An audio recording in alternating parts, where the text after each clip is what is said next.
Most megadom a szót Schneider Tamás alelnök úrnak, a Jobbik képviselőcsoportja vezérszónokának. Tisztelt elnök úr, államtitkár úr, tisztelt ház! Az előttünk fekvő törvényjavaslat, bár címében jogharmonizációs célú, tartalmában egyéb más területeket is magába foglal.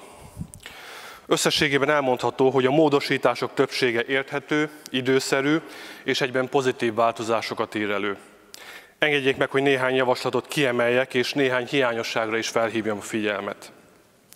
Egyetértünk vele, logikus javaslatnak tartjuk a közalkalmazottak jogállásáról szóló 1992. évi 33-as törvény módosítását, amely középfokú végzettséggel összefüggésben nevesíti az érettségit, külön választva végre az egyéb középfokú végzettségektől. Támogatandó, hogy a munkavédelem megteremtése érdekében sokkal konkrétabban kerül megnevezésre a felelősség viselése abban az esetben, ahol több különböző munkavállaló alkalmazásában álló munkáltató alkalmazásában álló munkavállalókat egyidejűleg foglalkoztatnak. A módosítás kizárja annak lehetőségét, hogy a munkavállalót ezekben az esetekben a felelősség ide-oda tologatásával érdeksérelem érje. Teljes mértékben támogatni tudjuk a 14. paragrafusban fogalmazottakat, mely szerint a munkavállalók az egészséget nem veszélyeztető, a biztonságos munkavégzéssel összefüggő jogaik és érdekeik képviseletében, ezentúl minden munkáltatónál, ahol a munkavállalók létszáma 20 fő, a jelenlegi 50 fő helyett munkavédelmi képviselő választást kell, hogy tartsanak. Ez remélhetőleg növelni fogja a munkavédelmi érdekérvényesítést a munkavállalók körében és a kisebb vállalkozásoknál is. Elfogadhatónak tartjuk a személyes adatkezelés körének bővítését, mint ahogyan a fokozott expozíció konkrétabb fogalom meghatározását is. Támogatandónak tartjuk annak a kiskapunak a bezárását, amelyet a 30. paragrafus kezel. Ez szerint ezentúl munkaügyi bírság akkor is kiszabható lesz, ha a munkáltató nem tesz eleget az adatszolgáltatási kötelezettségének. Helytállónak találjuk, hogy a harmonizáció keretében erősödni látszik a munkavédelem, a munkavédelmi képviselő intézménye. Azt gondoljuk, az Európai Üzemi Tanáccsal összefüggő rendelkezés is elősegíti az érdekképviseletek hazai munkáját. Tisztelt képviselőtársak! Szükségszerűnek tartom azonban, hogy egy kritikai észrevételre is felhívjam a figyelmet, egy hiányosságot is a figyelmükbe ajánljak. Sajnálatosnak tartom, hogy szűkítéssel él a módosító indítvány a foglalkoztatás politikáért felelős miniszter évenkénti jelentési kötelezettségével kapcsolatosan. A jelenlegi szabályozás szerint a nemzetgazdaság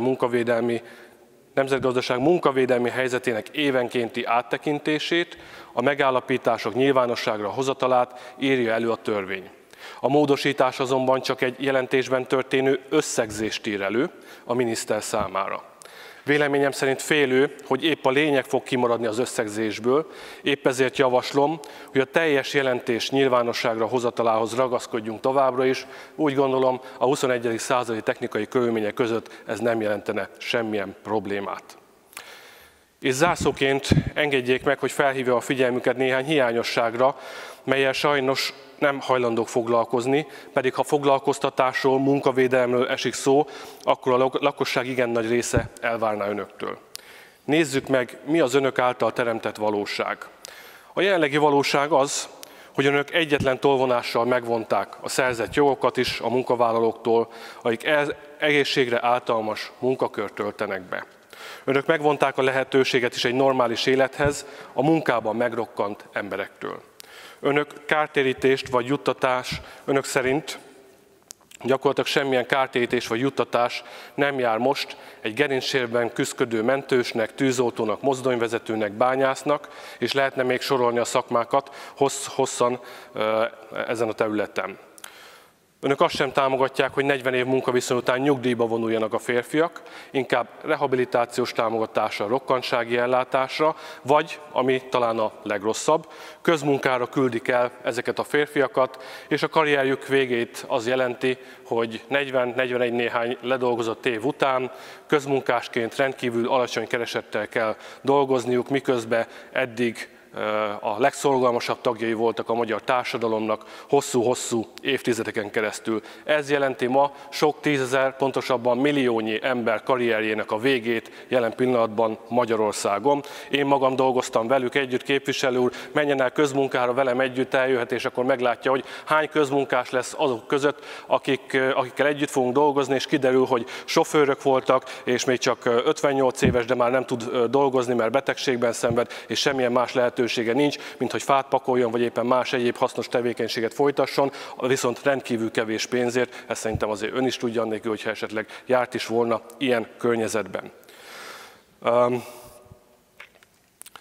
És van még egy másik valóság is, hogyha a foglalkoztatásról beszélünk, akkor szembe kell nézni azzal a helyzettel, amit ma Magyarországon jellemző, hogy gyakorlatilag 1,5 millió ember él létminimum minimálbérből, ami bizony tudjuk jól, hogy a jelenlegi létminimum alatt helyezkedik el. Miért fontos mindez megemlíteni ennél a törvényjavaslatnál?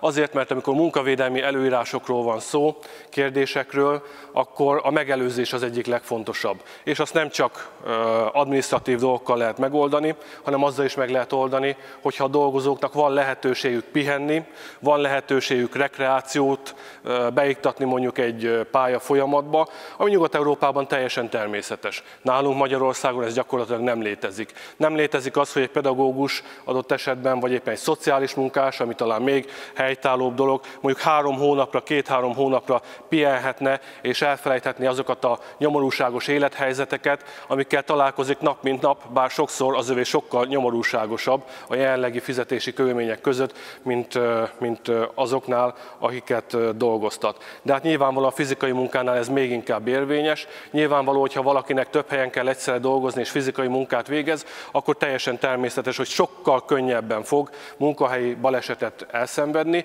ez pedig sajnos a magyar gazdaság általános állapota idézi elő, hogy nem lehet megélni a bérekből, nem lehet családot nevelni ma egy átlagos magyar bérből, és ezért túlhajszoltak a dolgozók.